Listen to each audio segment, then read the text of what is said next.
जिसमें बाबा ने कहा कि पुराने संस्कारों को भस्म करने के लिए योग को ज्वाला स्वरूप बनाओ। और एक दूसरे 69 की वाणी है जिसमें आपको मैंने डेट भी लिखवाया था, बिंदु स्वरूप के अभ्यास से संस्कारों को परिवर्तन कर सकते हो। और बाबा ने कहा कि सबसे बड़ा बोझ सूक्ष्म संस्कारों का बोझ। बोझ, इसके दो अर्थ निकलते हैं। एक बोझ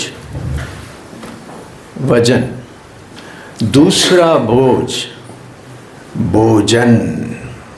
तो हम क्या करते हैं कि हर वक्त पुराने संस्कारों का भोजन करते रहते हैं, इसीलिए उन संस्कारों से हम कभी मुक्त नहीं हो सकते।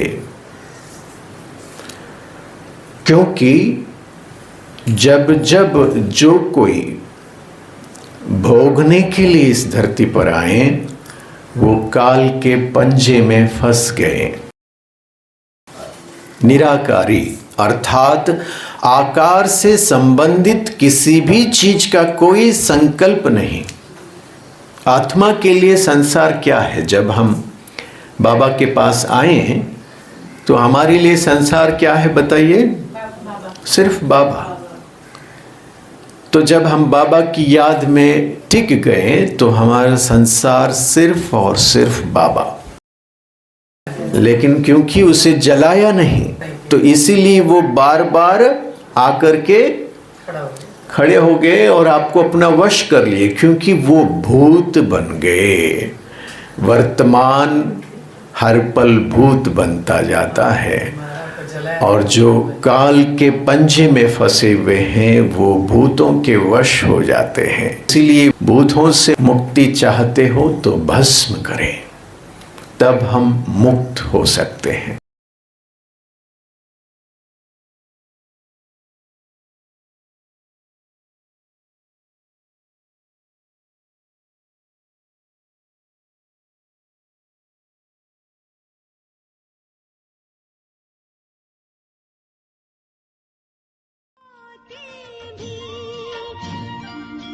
मिला है रस जो इस दिल को पिलाया, वो नहीं जाता।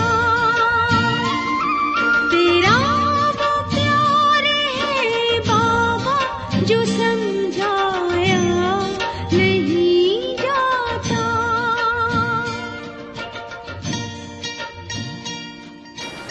ओम शांति। ब्राह्मण जीवन का लक्ष्य संस्कार परिवर्तन। आज की मुरली को ही ले, पिछले रविवार की मुरली को ले, बहुत गुह्य रहस्यमय बातें बाबा ने स्पष्ट किया है, बहुत गुह्य। संस्कार परिवर्तन कि हम आए किस लिए बाबा के पास? संस्कार परिवर्तन करने। पुराने रावण के संस्कारों को मिटाने, नई दैवी संस्कारों को, परमात्मा संस्कारों को, आत्मा के अपने ओरिजिनल संस्कारों को धारण करने के लिए हम आए हैं। तो एक सच्चे पुरुषार्थी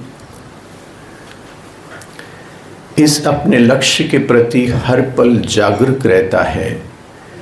जिस पथ को लेकर मैं आया हूँ, जिस लक्ष्य को लेकर मैं आया हूँ, क्या उस लक्ष्य पर ठीक तरह से चल रहा हूँ? उस पथ पर ठीक तरह से चल रहा हूँ? कितना मेरे अंदर परिवर्तन हो रहा है? और बाबा ने देखा कि बड़े बड़े विकार तो समाप्त हुए, बाहर का आकर्षण विविध प्रकार के बाह्य रूप से बहुत सारी बाधाओं से मुक्त हुए, लेकिन कुछ व्यर्थ संकल्प के संस्कार अभी भी रहे हुए हैं। व्यर्थ संकल्प के संस्कार। सबसे बड़ी माया है। और बाबा ने कहा कि सबसे बड़ा बोझ क्या है? सबसे बड़ा बोझ सूक्ष्म संस्कारों का बोझ। सूक्ष्म संस्कारों का बोझ। और कई बार बाबा ने कहा, बोझ उठा के क्यों चलते हो, बोझ मुझे दे दो, है ना? नहीं देते हैं। प्यारा लगता है उठाना, बोझ उठा करके क्यों चलते हो? ये बहुत गुह्य बात है। संस्कारों का बोझ क्यों उठाते हैं? बोझ, इसके दो अर्थ निकलते हैं। एक बोझ वजन है ना, एक बोझ क्या है? वजन। दूसरा बोझ भोजन। क्या है? बोझ। श्रीमत दिया है। सबसे पहले श्रीमत क्या है बताइए? आत्मा समझ बाप को याद करो। तो जब हम इस श्रीमत का उल्लंघन करते हैं, मतलब आत्मा समझने के बदले खुद के अपने अस्तित्व को भूलकर शरीर समझते हैं, यह हुआ पहले श्रीमत का उल्लंघन, है ना? तो उसका जो परिणाम है कि हम देह अभिमान में आ जाते हैं। आत्मा भूलना अर्थात देह समझना, ठीक है ना? आत्मा भूलना अर्थात देह समझना। और जब हम कोई देह समझते हैं, तुरंत ही हम काल चक्र में फंस जाते हैं। काल चक्र में फंस जाते हैं। देह काल के अधीन है, आत्मा अकाल है। ठीक है ना? देह काल के अधीन है और आत्मा जो है वो अकाल मूर्त है। तो हम बार बार जब इस स्थिति से नीचे उतरते हैं, अकाल मूर्त की स्थिति से नीचे उतरते हैं, अर्थात देह समझते हैं, मतलब काल के पंजे में फंस जाते हैं। काल के पंजे में जहां भविष्य, वर्तमान और भूतकाल नितांत रूप से चलता रहता है, निरंतर रूप से बीतता हुआ हर सेकंड वर्तमान भूतकाल बनता जाता है। क्या होता है? वर्तमान भूतकाल बनता जाता है। और जब हम स्वयं के पहचान से दूर हो जाते हैं कि मैं आत्मा हूँ, ये भूलकर शरीर बन जाते हैं, तब जो काल के अधीन है शरीर, उसके संस्कारों का भोजन करते हैं। बोझ के दो अर्थ है, एक बोझ वजन, दूसरा बोझ भोजन। तो हम क्या करते हैं कि हर वक्त पुराने संस्कारों का भोजन करते रहते हैं। इसीलिए उन संस्कारों से हम कभी मुक्त नहीं हो सकते। क्योंकि जब जब जो कोई भोगने के लिए इस धरती पर आए, वो काल के पंजे में फंस गए। यह ड्रामा ही ऐसा सुंदर बना हुआ है कि जब जब ऊपर से जो कोई आत्मा नीचे आए, वे अपने शक्ति को खोते गए, धीरे धीरे नीचे उतरते गए। और इस धरती पर आए किस लिए? भोगने के लिए। आए किस लिए? भोगने के लिए। और सबसे बड़ा भोग है यह शरीर। देह समझना भी एक प्रकार का भोग है। तो ये सबसे बड़ा संस्कार क्या है? मैं शरीर हूं। तो बाबा ने कहा संस्कारों का संस्कार करो। क्या कहा?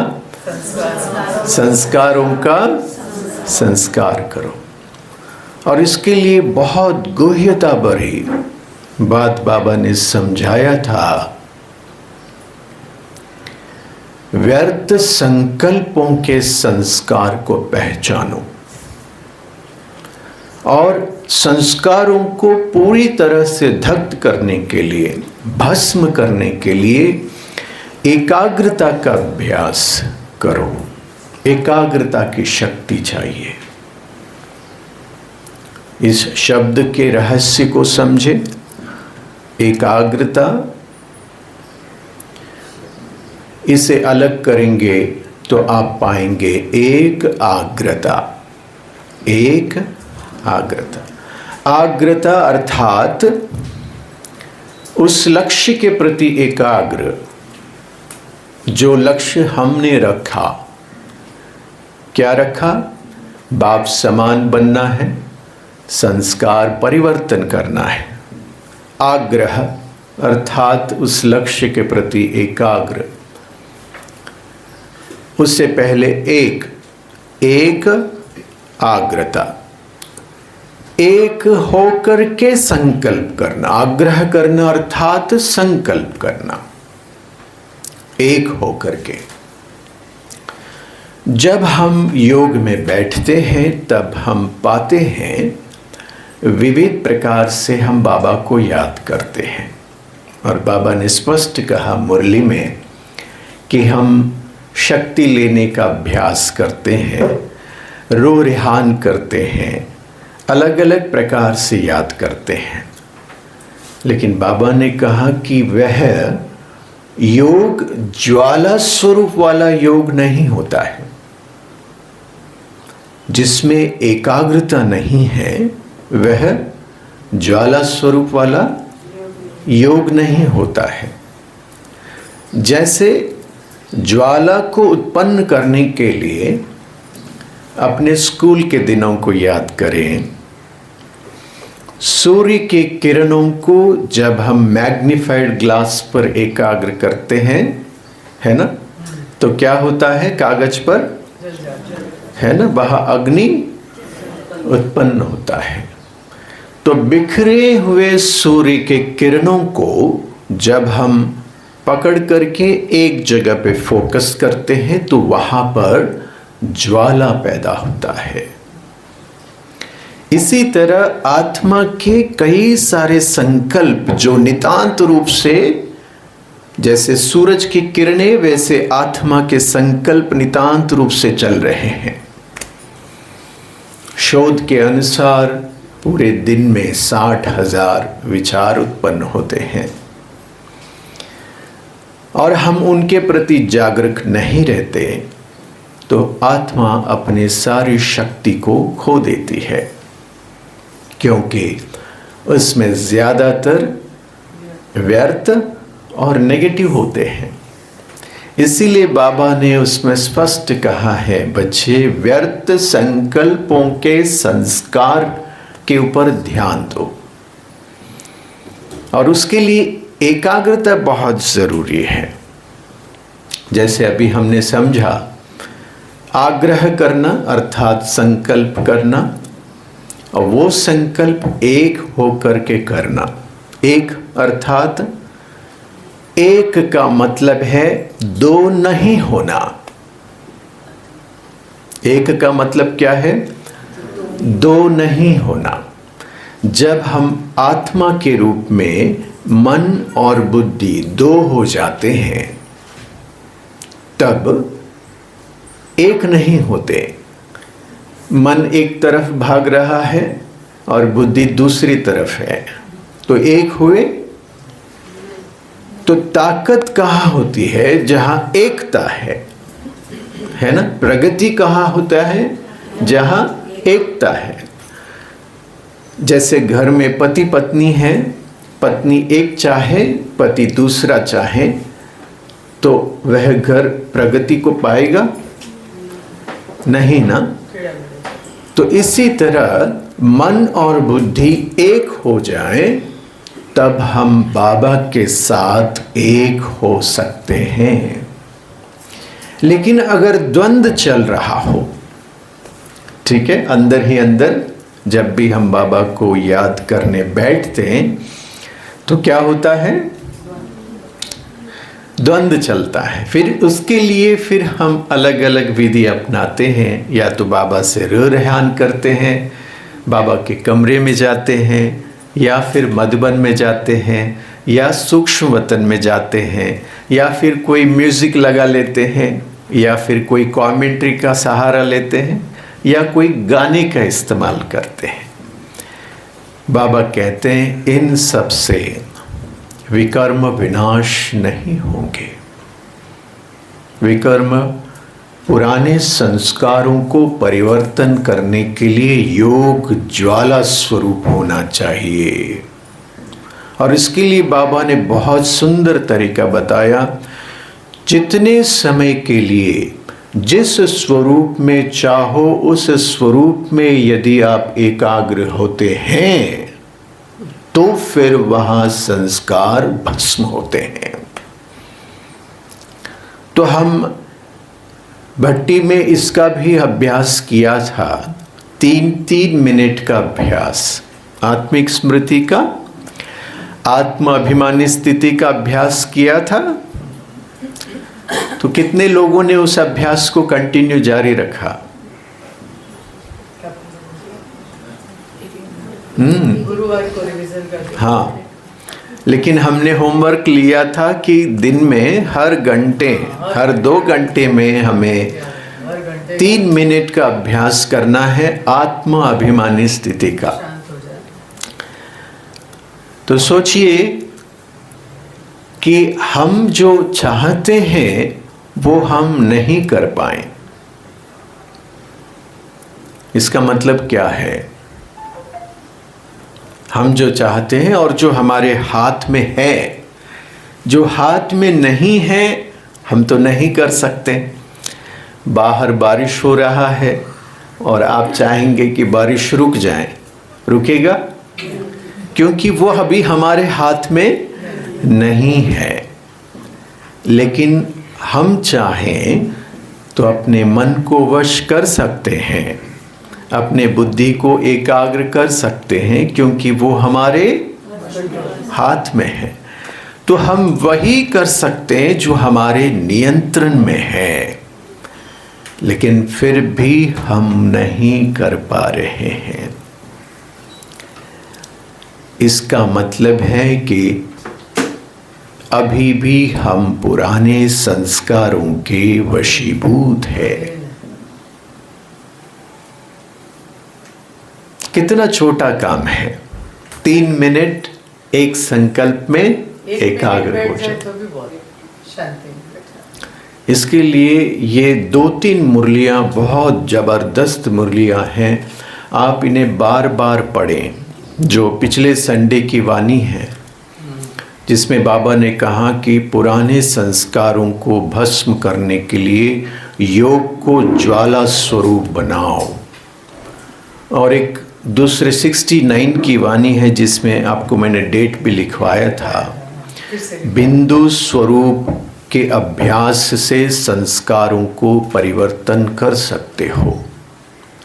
ये वो स्थिति है, बिंदु स्वरूप आत्म अभिमानी स्वरूप एक ऐसी स्थिति है जो बीज रूप की स्थिति है, जहां हम बाप समान स्थिति को अनुभव कर सकते हैं। उस स्थिति में अपने पुराने संस्कारों को भस्म कर सकते हैं। इसे दुनिया में शास्त्रों में समाधि स्थिति कहते हैं। जब हम एक संकल्प में एकाग्र हो जाते हैं, एक संकल्प में एक स्वरूप बनकर टिक जाते हैं, वहां पुराने रावण के संस्कार भस्म होंगे। इसे भक्ति मार्ग में, शास्त्रों में समाधि स्थिति कहा गया है। समाधि मतलब सम, बाबा के समान। सम मतलब इक्वल स्थिति। वो जब हम परम धाम में बाबा के साथ थे, आदि में समते, समाधि आदि में समते। अभी भी हम किस स्थिति का अभ्यास करना चाहते हैं और किस स्थिति को हासिल करना चाहते हैं? बाप समान स्थिति। और बाप समान स्थिति क्या है? जहां पर देह और देह के संबंधों की कोई भी संकल्प नहीं। क्या शिव बाबा को कोई देह का संकल्प आता है? देह नहीं है ना, है ही नहीं ना। पर हमको है तो आएगा ना। हाँ। वही तो पुराना संस्कार है और उसे ही तो मिटाना है। और अगर इसे मिटाने का अभ्यास हम 1 मिनट, 2 मिनट, 3 मिनट से शुरू करके धीरे धीरे आधा घंटा, 1 घंटा, 3 घंटे, 4-6 घंटे या पूरा दिन भी अगर हमारा अभ्यास बढ़ता रहे तो धीरे धीरे हम बाप समान स्थिति में स्थित रह सकते हैं। और जिसको बाबा ने 3 शब्दों में कहा था, याद है? निराकारी, निर्विकारी, निरहंकार। यह स्थिति बाप समान स्थिति है। निराकारी अर्थात आकार से संबंधित किसी भी चीज का कोई संकल्प नहीं। आत्मा के लिए संसार क्या है? जब हम बाबा के पास आए तो हमारे लिए संसार क्या है बताइए? सिर्फ बाबा। तो जब हम बाबा की याद में टिक गए तो हमारा संसार सिर्फ और सिर्फ बाबा। और अगर कोई भी देह के पदार्थ, वस्तु, व्यक्ति याद आए तो इसका मतलब है कि हम बाबा से जुदा हो गए। सिंपल। तो अगर हम कोई संकल्प लेना चाहे जिसमें हम एकाग्र होना चाहे, जिसमें हम बाप समान स्थिति अनुभव करना चाहे, जिसमें भौतिक चीजों का कोई जिक्र ना हो, भौतिक वस्तुओं की कोई याद ना हो, कोई देह और देहदारियों की याद ना हो, ऐसे संकल्प, मैं मास्टर सर्वशक्तिवान आत्मा हूं, जब उस स्वरूप में हम एकाग्र हो तो बोझ समाप्त होगा। क्योंकि उस स्वरूप में जब हम एकाग्र हो जाते हैं तो भोजन खाना बंद हो जाता है। मतलब भोज के 2 अर्थ हैं। क्या है भोज के 2 अर्थ हैं? एक वजन, दूसरा भोजन। देह समझना भी भोजन करना है। देह भी अपने कर्मों का फल है। तो सतर्क रहना, सावधान रहना कितना जरूरी होता है कि मैं आत्मिक स्थिति में हूं या अनजाने में देहभान में हूं। तो भोजन बंद कर दो तो बोझ समाप्त हो। और इसके लिए बाबा का जो श्रीमत है, आत्मा समझकर बाबा को याद करो, मतलब सिर्फ और सिर्फ आत्मा समझ करके ही बाबा को याद करो। उसमें देह और देह के संबंध, पदार्थ, वस्तु, वैभव, किसी भी तरह के दूसरे संकल्प नहीं आना चाहिए। तब योग ज्वाला स्वरूप बनेगा और आप पाओगे कि पुराने संस्कार सिर्फ मारे नहीं, भस्म भी कर दिए। क्योंकि बाबा ने स्पष्ट कहा, जब आप मारते हो तो तब भी शव बच जाता है ना, लेकिन क्योंकि उसे जलाया नहीं, इसीलिए पुराने संस्कारों को आपने मारा था, संस्कार नहीं, तो इसीलिए वो बार बार आकर के खड़े हो गए और आपको अपना वश कर लिए, क्योंकि वो भूत बन गए। वर्तमान हर पल भूत बनता जाता है और जो काल के पंजे में फंसे हुए हैं वो भूतों के वश हो जाते हैं। और इसीलिए भूतों से मुक्त चाहते हो, मुक्ति चाहते हो तो भस्म करें, तब हम मुक्त हो सकते हैं। तो आज से क्या करेंगे?